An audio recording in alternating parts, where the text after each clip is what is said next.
आता ही घटना पुन्हा शहरात होऊ नये यासाठी पूर्ण अशा प्रकारचे आंदोलन ठिकाणीचे आढावा घेण्यात येत आहे। याचे नंतर कोणताही राजकीय पक्षाचे कार्यालय किंवा निवासस्थान किंवा इतर पदाधिकाऱ्यांचे कार्यालय इत्यादीवर कोणत्याही प्रकारचे आंदोलनाला परवानगी देणार नाही। स्टेटमेंट आमच्याकडे तक्रार अनुषंगाने प्राप्त झाली होती, त्याचे प्राथमिक अवलोकन करून ज्यांचे विषय त्या FIR मध्ये रोल एट्रिब्यूट करण्यात आला होता त्यांना आरोपीचे कॉलम मध्ये घेण्यात आलेली आहे।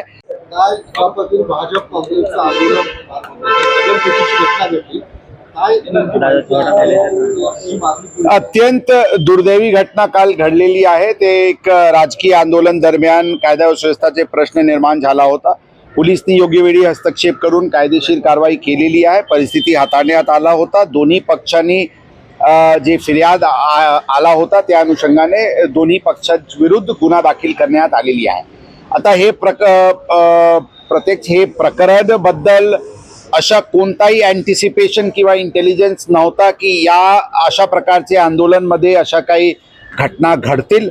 आता ही घटना पुन्हा शहरात होऊ नये यासाठी पूर्ण अशा प्रकारचे आंदोलन ठिकाणीचे आढावा घेण्यात येत आहे। याचे नंतर कोणताही राजकीय पक्षाचे कार्यालय किंवा निवासस्थान किंवा इतर पदाधिकाऱ्यांचे कार्यालय इत्यादीवर कोणत्याही प्रकारचे आंदोलनाला परवानगी देणार नाही आणि अशा प्रकारचे आंदोलन कुठे होऊ शकते याचे आम्ही प्रॉबेबल ठिकाण निश्चित करून पुन्हा त्याच्याबद्दल एक अरेंजमेंट तयार करण्यात येत आहे। त्या अनुषंगाने कारवाई करण्यात येत आहे। जे घटना घडलेली आहे त्यामध्ये प्रत्येक जे कोणी दोषी आहे त्याच्या विरुद्ध कायदेशीर कारवाई करण्यात येईल आणि पुढे अशा घटना होता कामा नये यासाठी पुणे शहर पोलीस पूर्ण खबरदारी घेत आहे।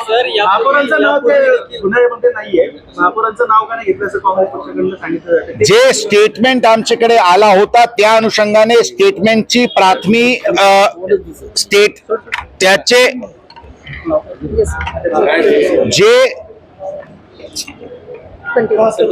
जे स्टेटमेंट आमच्याकडे तक्रार अनुषंगाने प्राप्त झाली होती त्याचे प्राथमिक अवलोकन करून ज्यांचे विषय त्या FIR मध्ये रोल एट्रिब्यूट करण्यात आला होता त्यांना आरोपीचे कॉलम मध्ये घेण्यात आलेली आहे। पुढचे तपासामध्ये प्रत्यक्ष कोणाकोणाची चूक आणि जबाबदारी आहे ते चूक आहे त्याची जबाबदारी निश्चित करून कायदेशीर कारवाई करण्यात येईल। यापूर्वी पण अनेकांनी परवानगी अशा मागितल्या एकमेकांच्या पक्ष कार्यालयावर ते आंदोलन करण्याचा, यापूर्वी दिल्या गेल्या नाहीत। काल असं काय घडलं की तुम्हाला त्यांना एकदम काँग्रेस भवनाच्या शेजारी आंदोलन करायला लावलं? ते मी जशा सुरुवातीला म्हटले अशा प्रकारचे इन्सिडेंट काही कायदा सुव्यवस्थेचे प्रश्न निर्माण होईल अशा कोणताही अँटिसिपेशन किंवा इंटेलिजन्स नव्हता। अशा कधी वाटला नव्हता की या शहरात अशा प्रकारची काही घटना घडतील। काल जी घटना घडलेली आहे प्राथमिक तपासाने काही पूर्वनियोजित दगडफेक करण्याची काही होती अशा काही दिसून येत नाही, परंतु हो काही दगड फेकण्यात आलेली आहे ही खरी गोष्टी आहे। याचे नंतर ही घटना होऊ नये यासाठी योग्य खबरदारी घेण्यात येत आहे।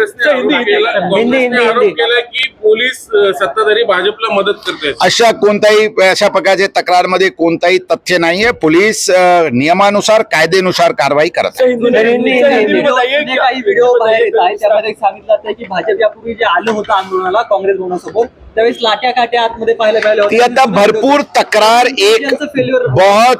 भरपूर तक्रार आणि मुद्दे एकमेकांचे विरुद्ध करत आहे। ती सगळी गोष्ट तपासाचे विषय तपासाच्या अनुषंगाने योग्य कारवाई करण्यात येईल। बंदी घातली तसं प्रक्षोभक विधान करणाऱ्या राजकीय नेत्यांना केकरे बाबू यांना अशीच बंदी घालणार का? प्रक्षोभक विधान करणे ऑलरेडी गुन्ह्याचे प्रकार आहे, ते कायद्यामध्ये ऑलरेडी नमूद आहे, त्या अनुषंगाने कारवाई करण्यात येईल। पूछे ना प्रश्न पूछे। कल जो हादसा हुआ सबसे पहले उसमें पुलिस क्या कल की घटना बहुत ही दुर्भाग्यपूर्ण घटना थी। एक पॉलिटिकल एजिटेशन के दरमियान लॉ एंड ऑर्डर की परिस्थिति निर्माण हुई थी। इसमें पुलिस ने इसको इमीडिएटली हैंडल किया, शांति प्रस्थापित की गई और जो कंप्लेंट्स दोनों पार्टी के आए थे उसके तहत दोनों के विरुद्ध क्रॉस ऑफेंसेस रजिस्टर किए गए हैं। इन्वेस्टिगेशन हो रही है और योग्य लीगल कार्रवाई की जाएगी। इस प्रकार की घटना दोबारा फिर से न हो इसलिए कोई भी पॉलिटिकल एजिटेशंस या दूसरे एजिटेशंस के लिए स्पॉट्स निश्चित किए जा रहे हैं। कोई भी पॉलिटिकल ऑफिसेज या इंडिविजुअल पॉलिटिकल लीडर्स के रेसिडेंसेज या ऑफिसेज पे कोई भी प्रकार के एजिटेशन इसके आगे अलाउ नहीं की जाएगी और इसकी कुछ एक अरेंजमेंट हम तैयार कर रहे हैं, उसको हम जल्दी ही आपको सभी को बताएंगे। Thank you.